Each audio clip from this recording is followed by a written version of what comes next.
हाय हाय काय बापू. चाललंय? आजी काय करते?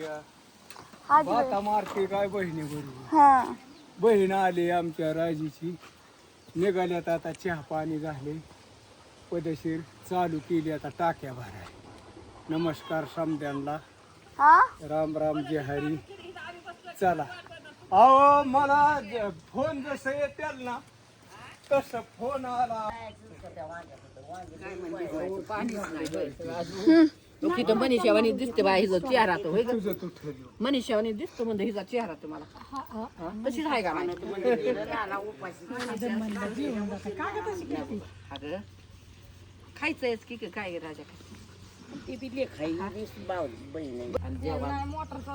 नाही त्यांची चालली पळापळ इकडं पळ तिकडं पळ नाही पहिल्यापासून मला माहित आहे ना ते जेवायचं आम्ही घास मोडूच होतो नानाचं झालं जेवण हिरीवर काम काय शिकत काय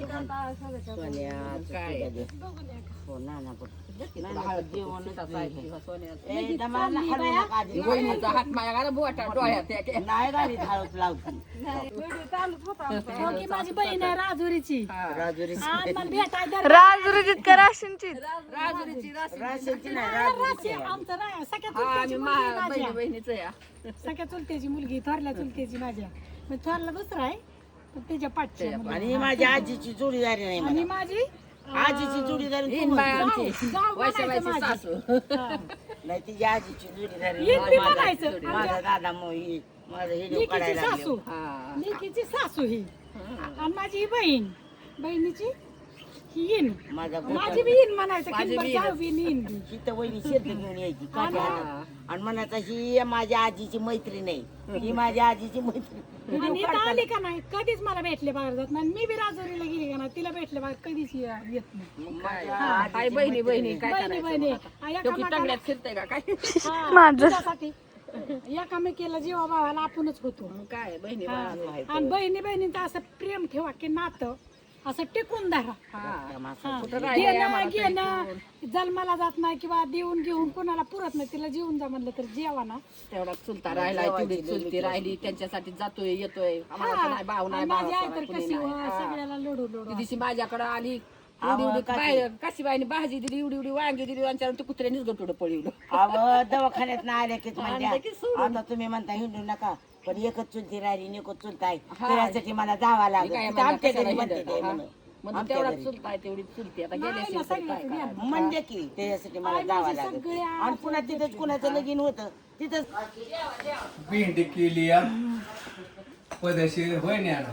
हा झालं बायांचं बोलून चूल चालली वाया, पण पाहुण्या बरोबर बोलावंच लागतंय की होय ना. या जेवाय नमस्कार समद्यांना. थांबा एवढे भाकर.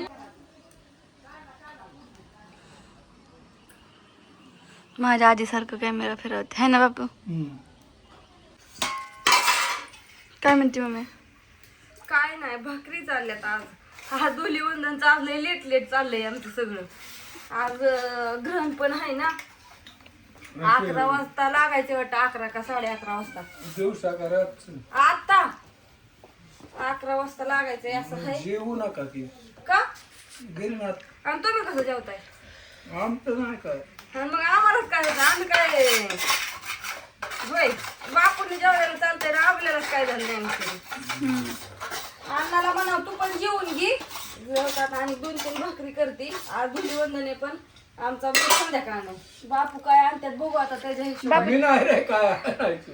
होय रोज मटण खात्यात त्याच्यामुळे मटणाचं काय कुणाला चिकन आणा की मग. मला नाना काय करायचं जत्रा या राशीनला कवा रविवारी ती जायचोय. रविवारचं कुठं मध्येच काय आता मसुबात जत्रा. होय आता असते होय. बर मग तुम्ही रविवारपर्यंत थांबता काय बिना मटणाचं? मला नाही लय आवडत. नाही ना बरं असू द्या बघू आता काय करणार नाही पण संध्याकाळून बघू करू काहीतरी नियोजन धुलीवंदनचं करून खाऊ काहीतरी. काय ज्याचं असेल तसं काय. काय केलं करून ती खाणार आहेत बापू त्यामुळे ताण नाही घ्यायचं. मी नाही काय ताण नाही काय नाही घ्यायचं अजिबात. पदाचे राहायचं काय मिळेल ते खायचं आणि सुखी राहायचं. वाद घालायचा दरवाजा उगच लावलाय ग वार सुटले सगळं धूर कोंडारतो या त्याच्यामुळे आज चाललेत भेंडी केली मस्तपैकी आणि बाजरीच्या भाकरी. कसं रातच्या पण पोळी ही हाया पण ही पोळ्या खात नाही ती कोणी, म्हणून ह्यांच्यासाठी स्पेशल भेंडी आणि भाकरी. आणि सगळी जेवायला गेल्या, आले होते पाहुणा त्याच्यामुळे राहिलं. सगळं काम चालू होतं लेट असू द्या. बाय सगळ्यांना, सगळ्यांना धुलिवंदनच्या खूप साऱ्या शुभेच्छा. सगळेजण मटणं खा आणि स्वस्त राहोय. उन्हाळ्याचं उन्हाकाराचं उगं. आणि माझ्याकडून पण धुलिवंदनच्या हार्दिक शुभेच्छा. हां